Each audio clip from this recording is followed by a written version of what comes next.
여러분 안녕하십니까, 진성호입니다. 긴급 속보입니다. 더불어민주당 윤영찬 의원도 공천관리위원회로부터 하위 10%에 포함됐다는 통보를 받았다고 방금 전 폭로했습니다. 자, 윤영찬 의원 원칙과 상식 멤버들 중 조응천, 이원욱, 김종민 의원과 달리 민주당에 마지막에 남았던 인물입니다. 자, 지금 윤영찬 의원 마지막까지 민주당에 남았는데 이제 날벼락을 맞은 셈입니다. 자, 하위 10%에 포함되면 경선을 할 때 마이너스 30% 감산을 받게 됩니다. 자, 지금 현근택 전 민주연구원 부원장이 이 윤영찬 잡겠다고 이 지역의 공천을 신청하려다가 중간에 날아갔습니다.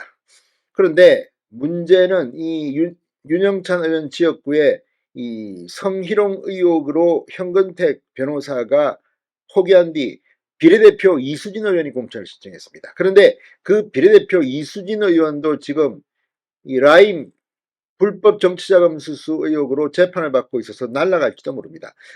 또 누구를 보낼지도 모릅니다. 자, 민주당의 공천이 정말 개판 5분 전입니다. 오늘 오전에는 박용진 의원, 지난 전당대회에서 마지막까지 이재명 대표와 붙었던 박용진 의원 역시 하위 10%에 포함됐다는 통보를 받았다면서 강력하게 반발한 바 있습니다. 지금 윤영찬 의원, 이 친이낙연계의 대표적인 인물입니다. 문재인 청와대 홍보수석, 국민소통수석을 지냈던 인물입니다. 지금 친문진영이 부글부글 끓고 있습니다. 자, 윤영찬 의원이 하위 10% 통보를 받았다면서 이제 이재명의 사당화가 되고 있는 민주당이 이번 총선을 윤석열 정권에게 헌납하려 한다고 강력하게 비판했습니다. 박용진이나 윤영찬이나 제가 볼 때는 마이너스 30% 감산을 당하더라도 한번 경선을 해볼 모양입니다.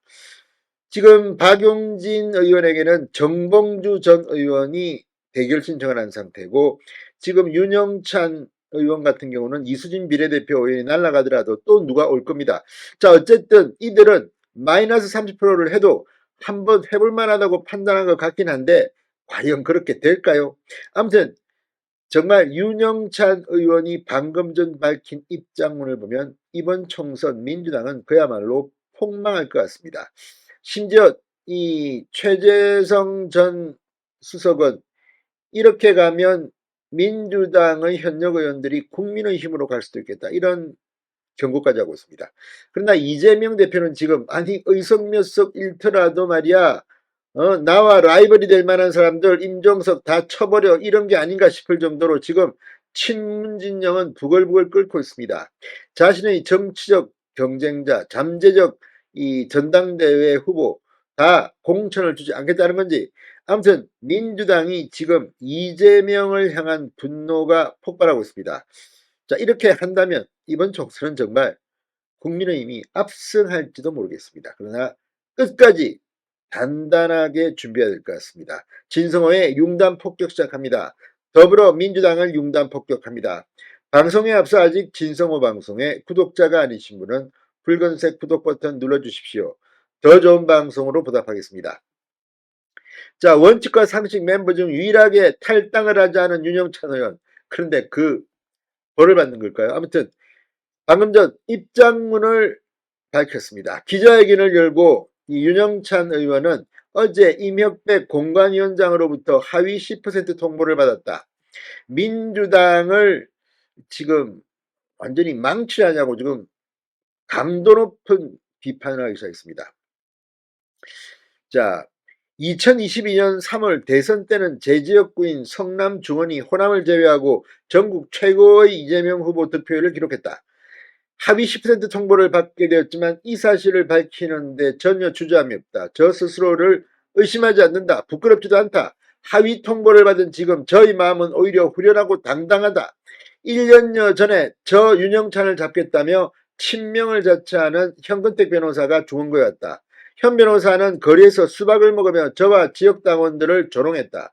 그가 성희롱 논란으로 사퇴한 일이 불과 한 달여 전이다. 최근에는 또 다른 친명 비례 이수진 의원이 이재명의 심장을 지키겠다, 배신하지 않는다며 돌연 중원구 출마를 선언했다. 이수진 의원은 라임 김봉현 회장에게 불법 자금을 받은 혐의로 재판을 받고 있는데도 중원구 국회의원이 되겠다한다.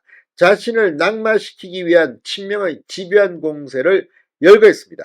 우습게도 그 이수진 의원마저 컷오프 될지 모른다는 설이 돌고 지도부가 저를 확실히 배제하기 위해 이중가산점을 받을 수 있는 여성 신인을 새로 내세울지 모른다는 루머가 돈다.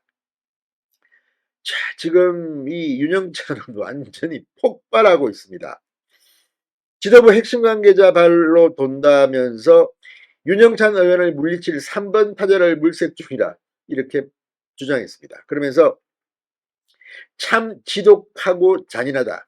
지금 일어나는 밀실 사천 저격공천과 배제의 정치는 민주당을 근본적으로 파괴하는 것이며 윤석열 정권에게 총선 승리를 헌납하는 것과 다름없다. 이런 식으로 간다면 민주당은 이번 총선에서 역사적 책임을 피할 수 없는 대참패를 맞이할지도 모른다고 경고했습니다. 자, 그러면서 지금 향후 행보에 대해서는 제가 통보받은 하위 10%는 경선 득표율에서 30% 불이익을 받는다. 상대에 비해 2배의 목표를 해야만 이길 수 있는 수준의 불이익. 경선에서 이기기는 사실상 어렵다고들 한다. 그러나 저는 멈추지 않겠습니다. 굴복하지 않겠다. 반드시 경선에 참여할 것임을 분명히 했습니다. 어쩌면 뭐 될지도 모르죠. 지금 아무도 지금 새로 와가지고 되겠습니까? 그러나 가산점, 감산점을 하면 쉽지 않을 겁니다. 자, 아무튼 지금 이 윤영찬 의원, 오늘 오전에는 박용진 의원이 10% 하위 통보를 받았다면서 이재명 사당하라고 방방 뜨면서 과하지옥을 견디겠다, 재심을 신청하겠다. 친명 정봉주가 이미 와있기 때문에 이 지역은 정봉주가 될 가능성이 높습니다. 아무튼 이번 민주당의 공천, 정말 이재명은 총선을 포기한 게 아닐까요? 진성호의 융단 폭격이었습니다. 여러분 감사합니다.